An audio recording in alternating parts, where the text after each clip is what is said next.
Good Morning Business, French Tech.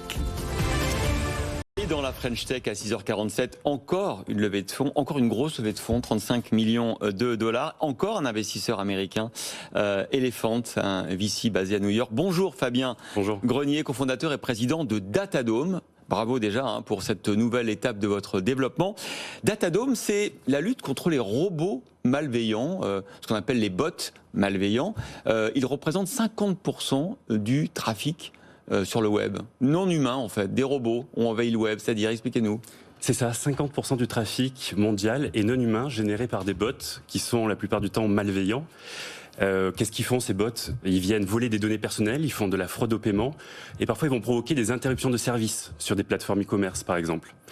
Sur des sites de médias, dont certains activistes ne veulent pas, pendant une élection par exemple, que ces sites de médias fonctionnent. On pense par exemple au New York Times lors de la campagne présidentielle américaine précédente. Tout à fait, que nous protégeons en effet. Vous protégez, ouais. D'accord. Donc le marché de la cybersécurité, c'est un marché énorme, c'est 152 milliards, c'est une augmentation de 40% par an et il faut savoir que les attaques de bots représentent la principale source de menaces. Parce que souvent on parle des virus, mais il n'y a pas que les virus, il y a les bots aussi. Oui, en fait ces bots sont très très sophistiqués. Je veux dire qu'ils sont d'un point de vue technique comme vous et moi. Ils sont capables d'utiliser un navigateur comme Chrome, ils sont hébergés sur des adresses IP résidentielles, et ils sont ainsi capables de pouvoir se faire passer pour des êtres humains et commettre des fraudes comme on vient de l'évoquer. Et il y en a donc un nouveau chaque milliseconde. Donc votre solution, c'est d'évoluer avec de l'intelligence artificielle. Ça veut dire que vous allez nourrir perpétuellement votre intelligence artificielle pour justement détecter à chaque fois tous ces nouveaux robots malveillants? Oui, notre mission, c'est de libérer le web de ce trafic frauduleux. On veut rendre le web plus sûr, plus rapide pour les êtres humains. Et pour cela, on a développé une intelligence artificielle qui est répartie dans 25 points dans le monde, qui est capable d'ingurgiter 1 milliard d'événements par jour pour pouvoir assurer la sécurité de nos clients. 1 milliard d'événements par jour. Ouais. Et donc, ça signifie que cette intelligence artificielle est capable de détecter automatiquement un nouveau bad bot chaque milliseconde. Il faut savoir qu'il n'y a que 5 entreprises dans le monde qui disposent de ce type de technologie, ce qui est une fantastique opportunité pour Datadome. On gère de l'hypercroissance, on double nos revenus chaque année et on a 160 clients dans le monde, parmi lesquels donc on a évoqué le New York Times, Foot Locker aux États-Unis, Rakuten, Blablacar.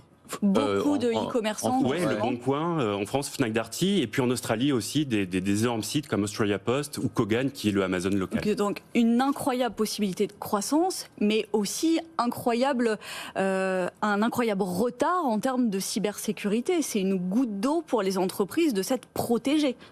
Oui, ce qui est fabuleux, c'est de se dire qu'aujourd'hui, les entreprises, les business online se basent sur des firewalls basés sur des règles statiques. Autrement dit, ce sont des êtres humains qui mettent à jour des règles. Ouais. Or, les robots dont on parle sont pilotés par de l'intelligence artificielle et seule l'intelligence artificielle peut battre l'intelligence artificielle. Ouais. Et ainsi, Gartner, qui est l'un des principaux analystes aux États-Unis, annonce que l'écrasante majorité des business online font appel à de l'intelligence artificielle pour protéger leur business d'ici 2024. Alors on connaît tous, quand on va sur des sites de e-commerce, les tests qui sont faits pour vérifier qu'on n'est pas un robot. Par exemple, reconnaître un vélo parmi 10 images, ou par exemple reconnaître des chiffres qui sont écrits de manière un peu compliquée, ou des lettres. Est-ce qu'il y a aujourd'hui des robots malveillants qui sont capables de réussir les tests qu'on demande aux êtres humains ? Eh bien, c'est encore un peu plus compliqué que ça. Les robots qui sont confrontés à ce type de captcha, comme on les appelle, vont en fait renvoyer l'information vers des fermes à captcha où des êtres humains en Inde ou à Madagascar vont passer des captchas pour le compte de robots. Lorsque le captcha est passé humainement, le robot peut poursuivre Incroyable. sa mission. Il y a un opérateur qui tout de suite en Inde, instantanément, va dire bah non, ça c'est pas un chat, et qui va répondre à et tout ça se fait comme si on était. C'est incroyable. C'est incroyable et c'est la raison pour laquelle il faut pouvoir, l'intelligence artificielle doit pouvoir détecter chaque requête, chaque demande pour s'assurer de la nature de la requête. Est-ce qu'il s'agit d'un utilisateur légitime auquel je vais pouvoir donner la page demandée, ou est-ce que c'est un bad bot potentiellement assisté d'un être humain que je vais devoir bloquer? C'est une véritable course contre la montre. Vous jouez à chien et chat à chaque fois entre les robots malveillants et vous. Oui. Comment faire en sorte d'être plus rapide que que les plus rapides De garder toujours Ouais, ce temps d'avance. un temps d'avance, ouais. Ouais, grâce à cette levée, on va doubler la taille des effectifs. Ouais. On est 60, on va passer 120 au cours des 12 prochains mois sur 3 bureaux, New York, Paris et Singapour. Et on parle de la technique ici, donc la R&D est à Paris. C'est 30 nouveaux ingénieurs, 30 nouveaux talents que l'on va recruter au cours des prochaines semaines, des prochains mois. Et pour répondre à votre question, ils sont répartis en 3 équipes.